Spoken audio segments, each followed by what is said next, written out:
Fantastic. Thank you so much.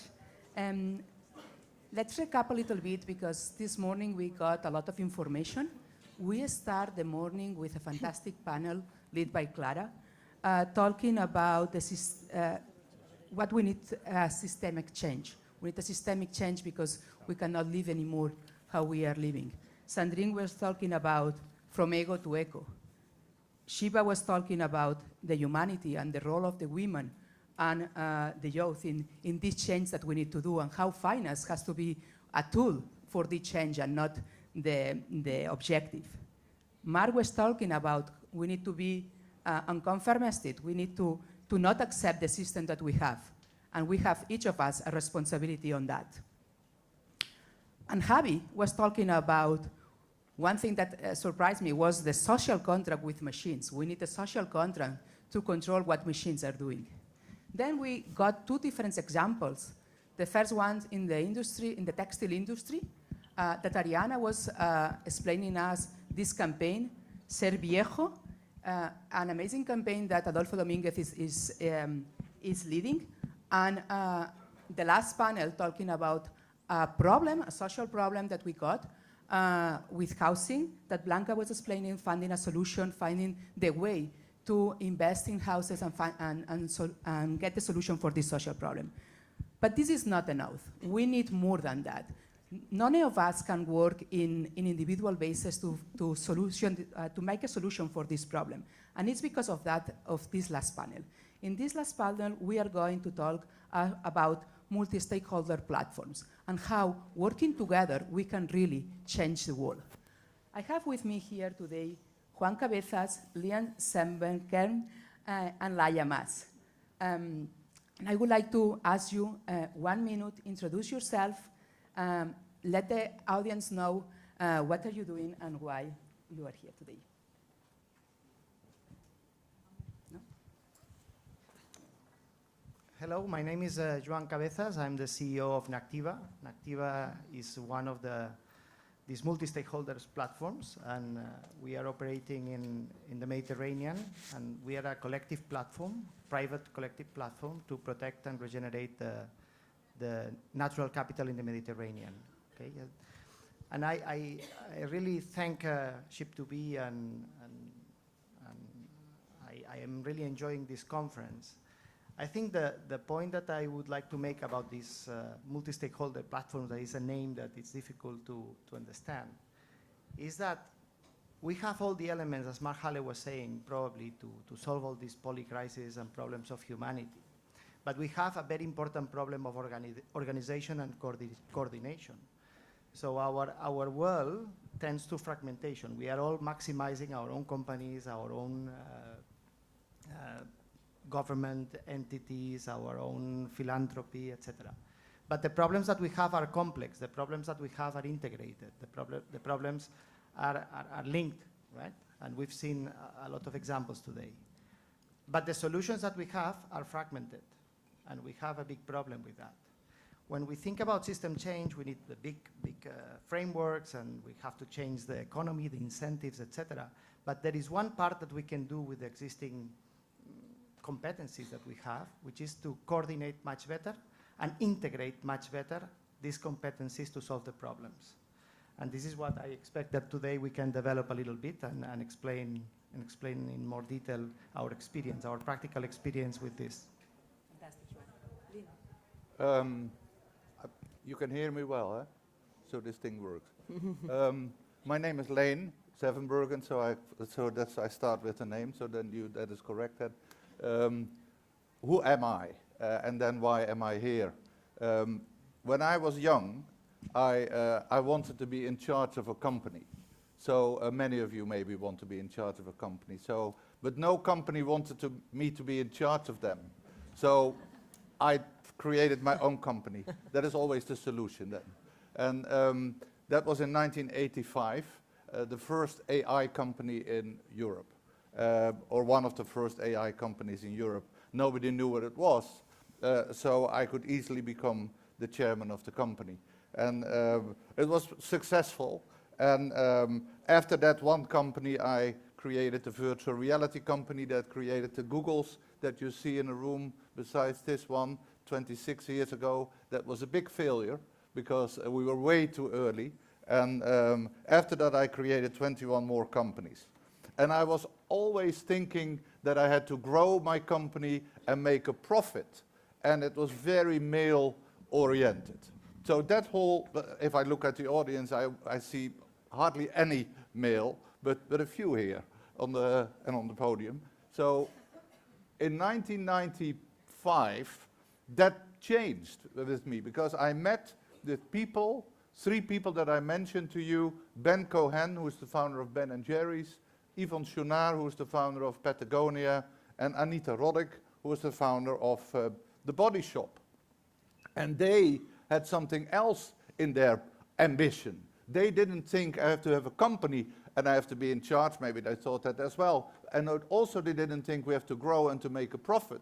But they thought that their company should mean something. It should have a value to the planet. That was completely new to me. So from 1995 onwards, together with a companion of mine, Marcello Palazzi, we founded Social Venture Network, which is the oldest network of sustainable entrepreneurs in the world.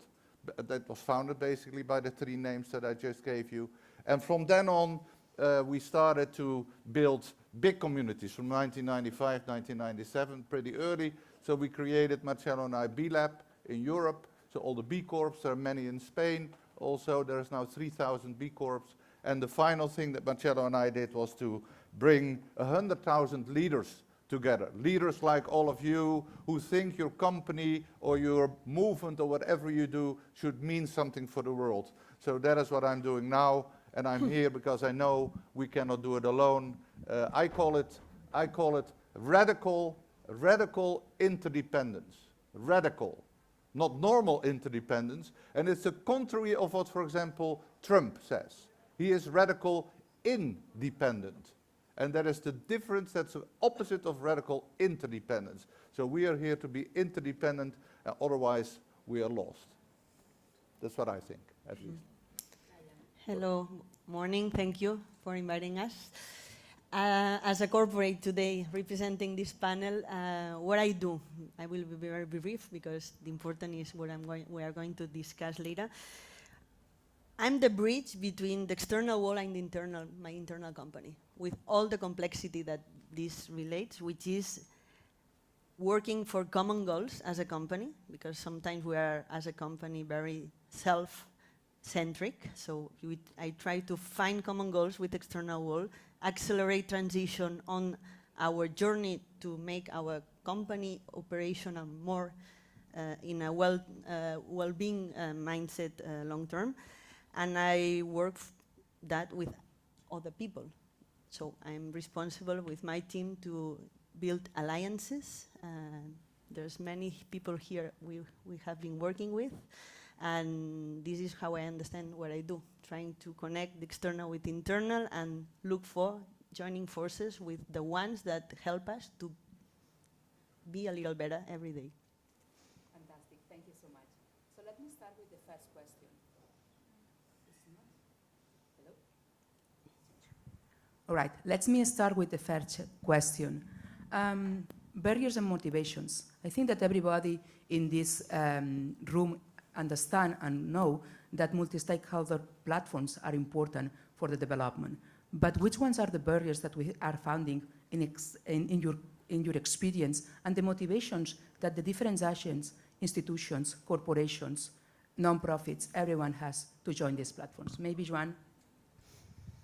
Yes, let me give you some examples of my experience, right? I've been living in 4 continents and I've been working in different sectors, and now more lately in the natural capital protection and regeneration. But I think the problems, the systemic problems that we have should be translated first into something that we all can agree that is a local problem, or a problem that we all share, right? For example, when I was in Indonesia, there is a huge prevalence of diabetes and cardiovascular disease, right? And people are dying. People are dying in the villages. People are dying at a very young age. There's a lot of people with a lot of functional problems. And this is a real problem. Everybody can see it, and everybody would love to solve it. There is a Ministry of Health, a Minister of Health. They have the promise of universal health, but they cannot do anything because they don't have the funds, they don't have to buy the technology, to buy everything. You have the corporations, you have big companies like Novo Nordisk, the #1 in insulin in the world and taking care of diabetes, but they can't do anything to really cope with the problem.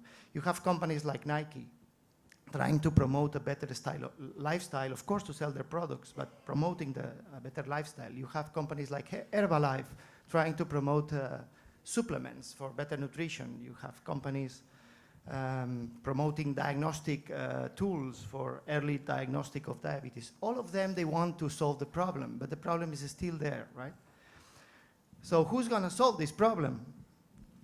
Well, the first thing to do is that we need leadership, we need entrepreneurs that say, I am going to solve this problem. I love the previous presentation, right, when they said, no, that we have a social problem. We have people living in unacceptable conditions. This is something that most of us, we would like to solve. So let's organize ourselves to solve this problem. Our economic system is not organized for this. If you are an entrepreneur, if you are a leader, it's better if you go through technology. Why? Because you have an IP, you have something that you can protect, and then you can maximize, you will get some investment, and then you will make a lot of money. But if you're an entrepreneur and you're worried about these problems and you have a strategic mindset and you want to connect people and then you want to develop programs and interventions, what's your option?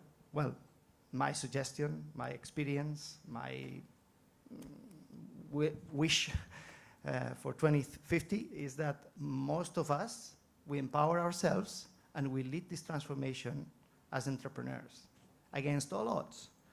Probably we will not be millionaires, maybe we will not, but we will change the mindsets. We will show that it's possible that we coordinate ourselves much better and then we integrate. What we did there is that we took all the competencies of those organizations and we put we put them to work together around one strategy and one theory of change, one way to solve the problem.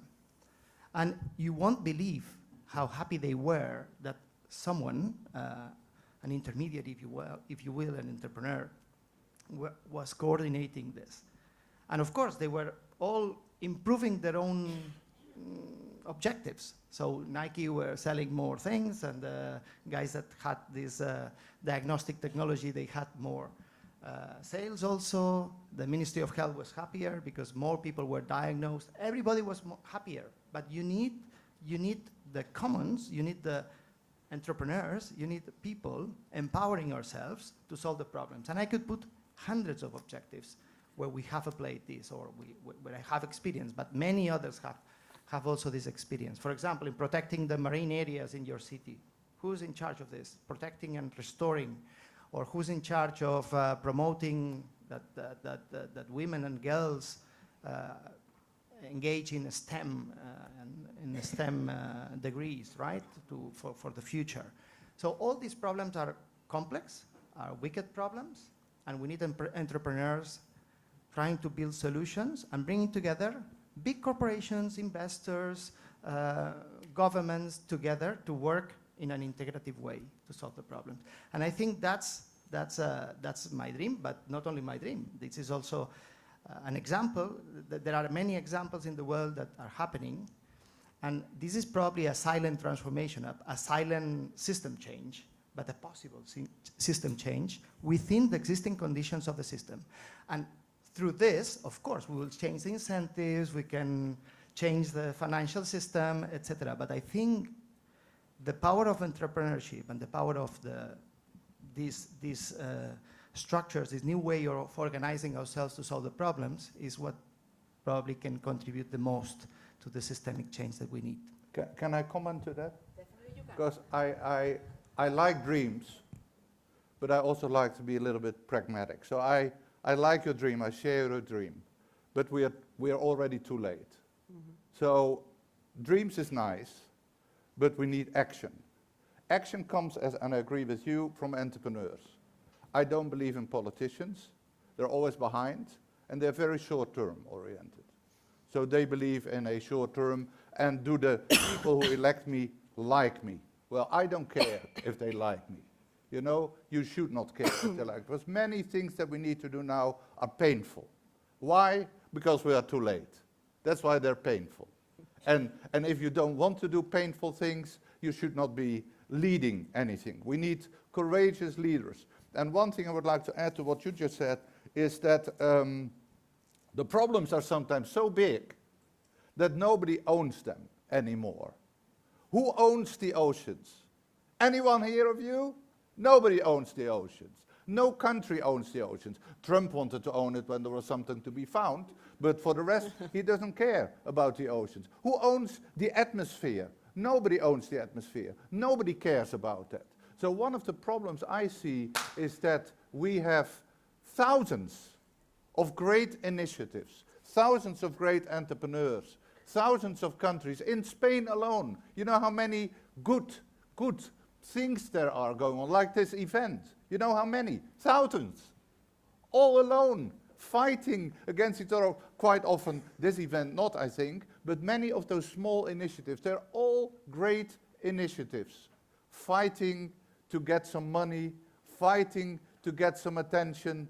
And that is one of the problems, because if I see all those all over the world, there are tens of thousands of very great initiatives, all individually trying to do something great for the world. But if you look at the enemy, to call it black and white, the enemy, for example, let me give you one enemy, Koch Brothers. The Koch Brothers is a company, it's the 5th largest polluter in the world. It's a company.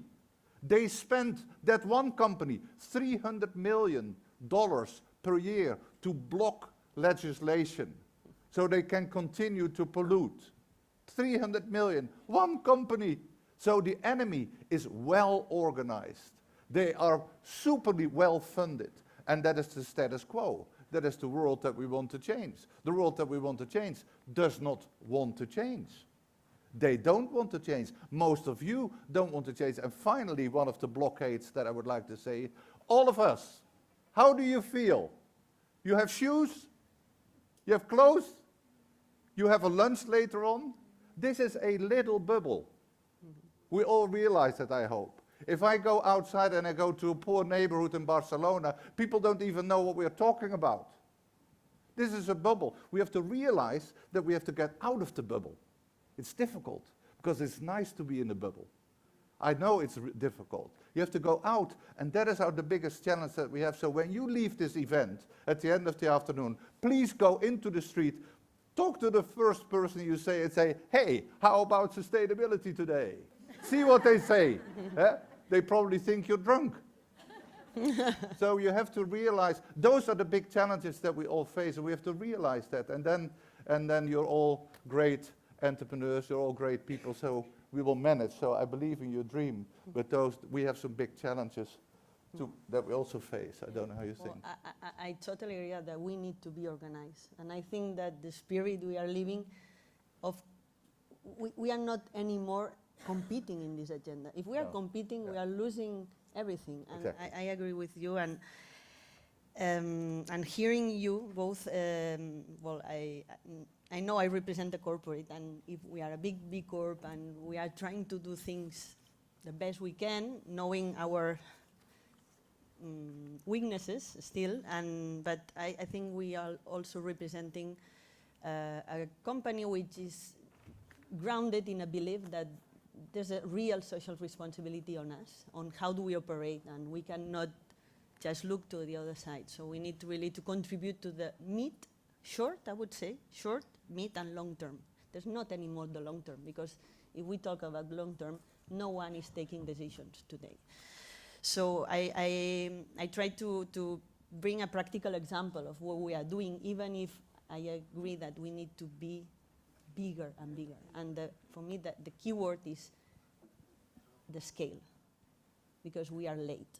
We are late in all the things we need to fix as a society, in inequalities, in environmental challenges, and even in social justice. So what we are trying to to be our internal motivations as Danone to really look on the opportunities of alliances. So we are lucky to have to have the ecosystem fund. What I wanted to share with you. Ecosystem fund is an impact fund created within Danone Group 14 years ago, with the aim to really be responsible in our operational in the ecosystem and on the communities. And this is a fund which has managed already 100 projects, which maybe the number is not so big for the challenge we are facing. But for me, what is important is that among those 100 projects, 80% of those projects have been successfully handed over to the partners. So these are business models that are sustainable and that not anymore need the fund support in order to make an impact. And this has been designed in order to make an impact from social standpoint, from economical standpoint, but also from environmental standpoint. And the motivation is really to embed the interest, the public interest on a common goal, the company interest on progressing and transforming. And for that, as you have said before, we cannot do that alone. This is completely impossible, and we need those partners with us. And the fund has been able to really make impact. And I have some numbers here, but maybe are irrelevant to share, but I just want to say that we have maybe impacted already to create opportunities for 5 million people around the world. Which concrete improvement on employee job creation, like more than 70,000 employment done. And in terms of environmental, well, we have some numbers like how we can reconvert more than 14,000 hectares of agriculture regenerative practices. So we are progressing, but the journey is so huge, and we need to keep organizing. I agree with you, and we do not have yet all the solutions for that. I just want to make a point on what Lynn is saying. So if we go to the street, people are also having problems with diabetes. Mm-hmm. And they also are having problems with water scarcity, and are having, sure. And they are not happy with the air that they breathe, or maybe they don't know, but they are also getting sick because of that. So that's why I'm saying that the entrepreneurs to lead this change, I mean, we should pick these problems that relate to people, that we all can relate to, mm-hmm. Not the problems that sometimes we like to think about sustainability, yeah. Or this or that. No. Problems that are real, that are easy to make tangible. True. And we have all the innovations. We have a lot of science and technology, etc., and money available to solve these problems. What we don't have is leadership, entrepreneurship, political will, but we have to press. And we have to organize ourselves to try to solve these problems at different scales. We can start small, we can then replicate, we can scale. But I think I'm optimistic. I don't think if humanity is one, right? We are not going to progress by dividing us between the good and the bad. So we are all hostages of our past, right? We have evolved until now here, but what we can do now is to foresee what's the next thing that we can do, right? We didn't have governments organized as we have it 500 years ago. So we created the public administration. Then we didn't have corporates, and in your country, right, you created the first corporation. Yeah, people that they don't know each other, they can collaborate and belong and fund the same corporation. Can you imagine how many funders are for Google or for Danone? Many, right? This is an invention that we have created. We couldn't invest together, right, in things like the investment funds. And we created this only 50, 60 years ago. Now we have contracts very easily. People from everywhere can invest in things. So we have a lot of innovation. It's our responsibility as humanity, as humans, as entrepreneurs, as leaders, right, to foresee what kind of organization can we propose, what kind of organizations or platforms, some of them corporate-led, some of them entrepreneurs-led, some of them publicly led.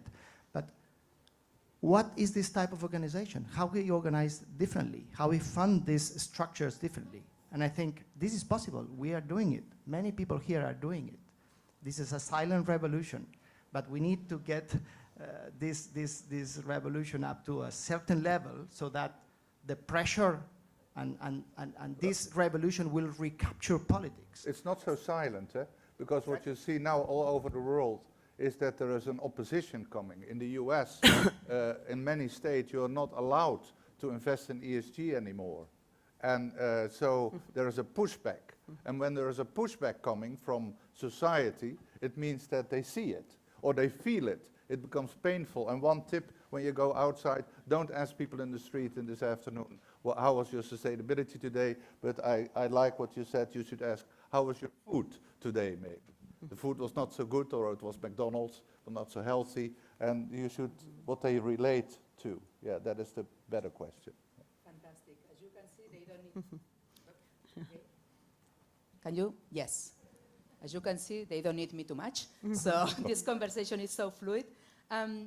Talent. I think that it's something that the three of you agree.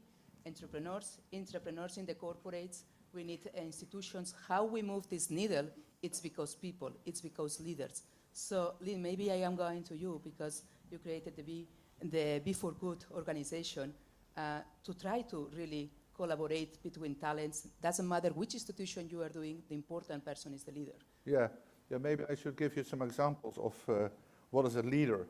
Well, somebody says once to me, anybody can be a leader, which is in a way true, of course. But what we saw when the B Corp community started to grow, and there are B Corps here in the audience as well, it was not enough. It's too few. The biggest B Corp that we have is Danone, of course, but it is, if you realize that there are 340 million companies on the planet.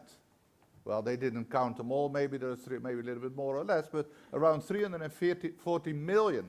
And 8,000 B Corps. There are also 20,000 benefit corporations, which is a little bit lighter. So what we saw is that the leaders of those companies that can make a decision. What I like in a leader is that if I say, shall we make a deal? They say, yes, we make a deal. They don't say, maybe we put it in our budget for next year. Or let me talk to my manager, because then it normally doesn't happen. And that is, so it goes away. So the leaders are the people who can make decisions, who dare to make decisions. So we thought we have to bring those leaders together. So we created what we call a leadership impact investment. Because do the leaders care? Do they really care about Emmanuel Faber at Danone? He personally cared. He is intrinsically driven. That's how we call it, intrinsically. Most of you are intrinsically driven by creating a better world. There are also people who are extrinsically driven by law. They have to do it, but actually they rather would not do it. So they feel a little bit. So bringing those leaders together is building a community that can really cooperate. And if you have 100,000 leaders moving together, they make deals. They start to do business together. They make action. And action is what they needed. And what you say is leaders, entrepreneurs like action. If you look around you, there are so many opportunities for business. My oldest daughter, and coincidentally, she is my, well, not coincidentally, she is my daughter. She became my daughter, okay, but she has a company in stone paper. So paper is one of the most polluting industries. So leaders see that. You see an opportunity, you think this is an industry that is polluting, so I'm going to create a different kind of industry. So entrepreneurs see possibilities and they jump on those possibilities. But now the problem was in the B Corps, the leaders didn't know each other. If you want to do a business in Chile, who are you going to call? In Chile, who can you trust?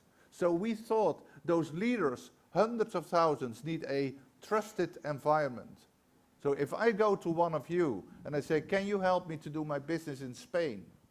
I need to be able to trust you. You need to be part of it. So that is why creating this, that's why I'm spending 7 days a week, every time when I'm not asleep, also sometimes when I'm asleep, on building this network of leaders, and because they can, entrepreneurs who are leading businesses who can work together automatically, and that is the silent maybe revolution that you're talking about, because they will do that automatically. Fantastic. Laia, do you want to add something? Yeah, if I have time, because I think that we have those leaders that will be generally taking that as responsibility. But then I also would like to share that we have also another layer within the company, which are those managers. And I would like to especially focus on the new generations, not to stigmatize the older generations, but Gen Z, millennials, they are seeking for those companies, brands that are purpose-driven. Yeah. Why when they take this position as a manager in a company, they don't act this way? So I also would like to inject this reflection into the talent manager line, which are driven by that as a citizens, but when they join several manager positions within a company, they don't act this way, and they have a lot of power of decision as well. Maybe they are not the leaders who take the final decision, but they can influence the leadership. So I also would like to challenge this line of managers where purpose-driven people act this way within your company. You have a lot of things to do. May I add something here? Because I think in the near future, and for next gen, we all have to think if they would rather prefer to engage in a company that is an investment bank or a company that is in the energy sector, whatever, or in an organization that is trying to solve a social problem. If you have a company that I am here to solve the diabetes problem or the nutrition problem, and I have here a company that maximizes their own their own products and services, I'm hoping that the next generation would prefer to work here. But we all need to accept that this maybe it doesn't have the same payoff than here. So we don't get paid as much here than there. We are not going to have maybe the upside in the short term. So we all have to accept that taking this route requires also a decision for all of us. Mm-hmm. And I think it's important. And the other thing I would like to say is that these multi-stakeholder platforms, these organizations that will emerge or are emerging, they need to be radically transparent and democratic. I think one of the problems of the system change, the sustainability movement, is that many people can see that this is imposed to them by some people that are writing books, and they say that the science is saying some things, and we have to do this and we have to do that. We have to be radically democratic. We have to recapture policy, the commons. And I think through these organizations, not in the parliaments of course also, but in these organizations, smaller, we can be very democratic and transparent with the community. We are used to, I am the investor, I am paying, I manage everything, and I control everything, and I say what I want about the company to the public environment. No, we are organizations that are here for a public purpose, with a purpose, and we are here transparent. You can see everything we do, all our projects, and this is an open society, right? So, and I think this is a major change, but we can do it again. We can start small, but we can build those organizations strategically, oriented towards action, but democratic and transparent. And I think that's a very important thing to be with the people in the street, sure. to engage all these people. Fantastic. Thank you so much, Juan. We are arriving to the end of our panel, so I would like to ask to our Youth Council if you have a question for our panelists today. The micro is arriving.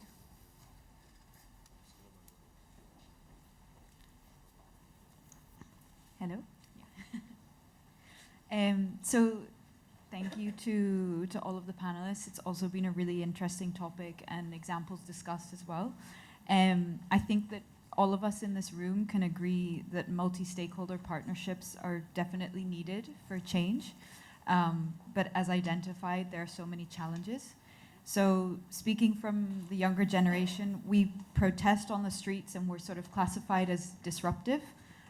We join large companies or the public sector, for example, and we're halted with corporate hierarchy of, we're not experienced enough.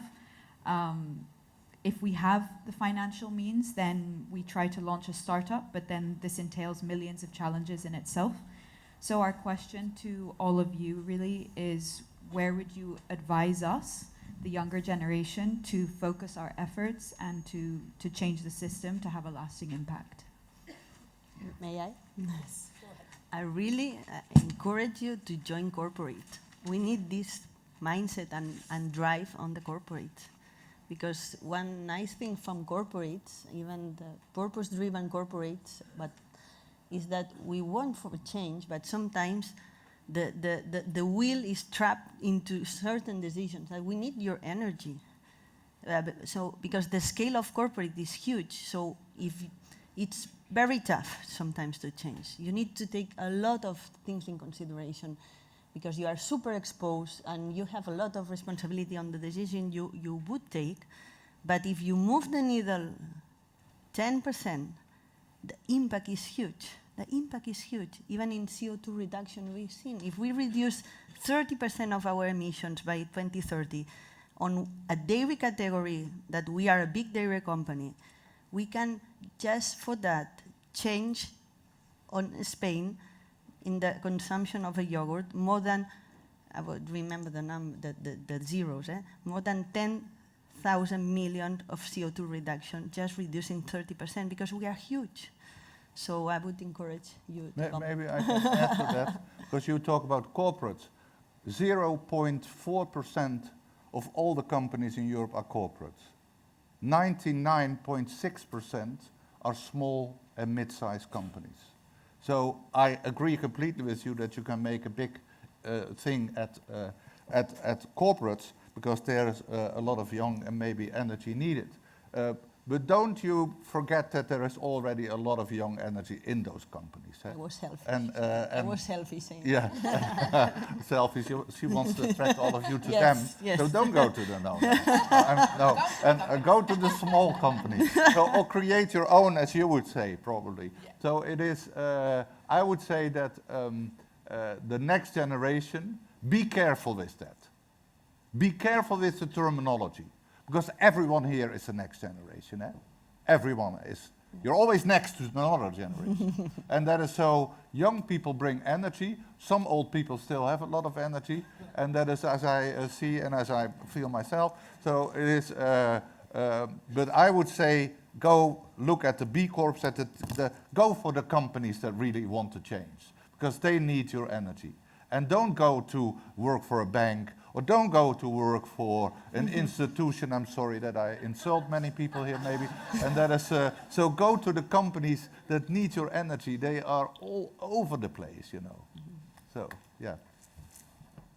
Well, I think we don't have an answer. I think my answer would be redefine the rules. I think it's up to you to redefine the rules. We are too old to change probably. We have inherited a world with a lot of, a system with a lot of facts or powers, etc. So I think my suggestion is empower yourselves. I mean, take risks. And this can be in a form of joining a corporate. I would prefer that you pick a problem, pick one of these multi-million crises that we are suffering, and pick one problem and work with creativity and ingenuity to solve it. And redefine the rules, convince people, convince other people, bring people together. And forget about becoming rich very quickly. Because I think, but I think that's a problem of our generation, that we have solved the idea that we have an economy that, as I said, is based on technology, IP, protection, etc., and then it will be very rich and powerful. No, I mean, if you solve problem after problem, you will be a very successful person. That's my opinion. Fantastic. Thank you so much. It's time now to close this panel. I would like to ask, and really with just one sentence, a conclusion, a sentence of wisdom about to our audience to close this panel. Maybe Laia, who wants to start? I can start so they can think. Just something Thank pops you. in my mind. I thought Thank I didn't know any sense of wisdom, but there was a funny one. Last week, the 22nd of November, Kennedy was killed. Not last week, but 60 years ago. So on the 22nd of November. And so I had to think about him. He had a statement once, and that said, don't think what your country can do for you, but think what you can do for your country. So we slightly revised that then a little bit at an event, and somebody said, don't think what the world can do for your company, but think what your company can do for the world.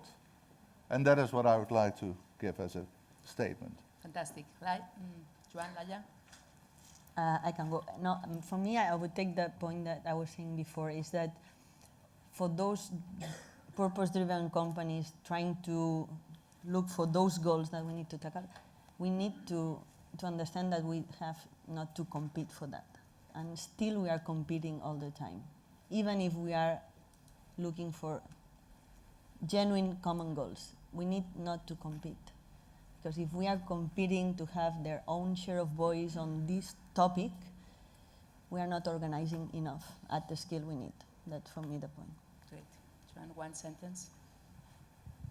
Yeah, I have to summarize my thoughts would be foster integration and not division. So I think we need to integrate. And attacking ourselves and dividing and good and bad. No, let's integrate. But to integrate, we need to take the best of all of us for a bigger purpose. And that's difficult. Integration, not division. And have fun. That will be there. Have fun. So let's have fun. Thank you so much, all of you, for this panel.